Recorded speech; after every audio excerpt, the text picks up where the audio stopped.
Hey guys, welcome for another video. So in this video, let us try to understand what are the signals of the malware. Like suppose there is one malware in your mobile. So how can you identify that your mobile has been infected with the malware?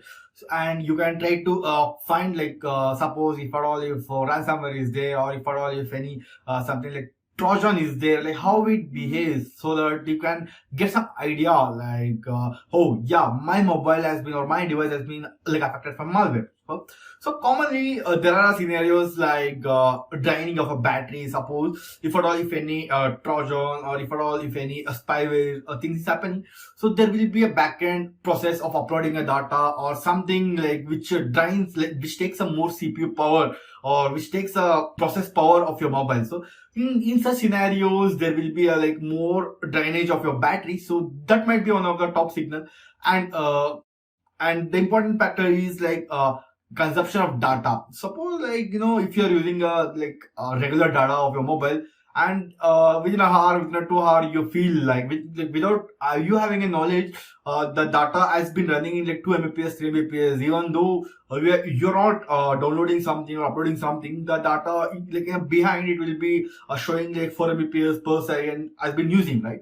So it might be a scenario where some backdoor activity is going on, where he is uploading, he is getting some information from your device. So probably that might be some some of the signals. And the other few signals are like you are getting some spam messages or spam alerts, or some emails to download something, this and all, where you might have infected from hardware, right? So these are the scenarios also come. And to identify the signals like for phishing, so suppose there will be an application ask you to log in with the Facebook, or log in with some Instagram. So if at all, you see nowadays Instagram and Facebook has given the something like SSO. Like if you want to embed Facebook details or Instagram details with respect to your app, you can create the the SSO, or like whatever the whole auth of your Facebook, and you can embed it with your app. So if an application is asking a sign up page like enter your email and password, so you have to be suspicious about that, whether it is creating it has its own page or fake page or phishing page to steal your data or credential. So depends upon the malware, the various signals occurs. Like as I said, for ransomware, easily you get a pop-up like you have been infected from a ransomware. So if you want to get all your files back, and if you want to remove the ransomware, you have to pay so much of money for this BTC ID or something, depends on the author who has been designed ransomware.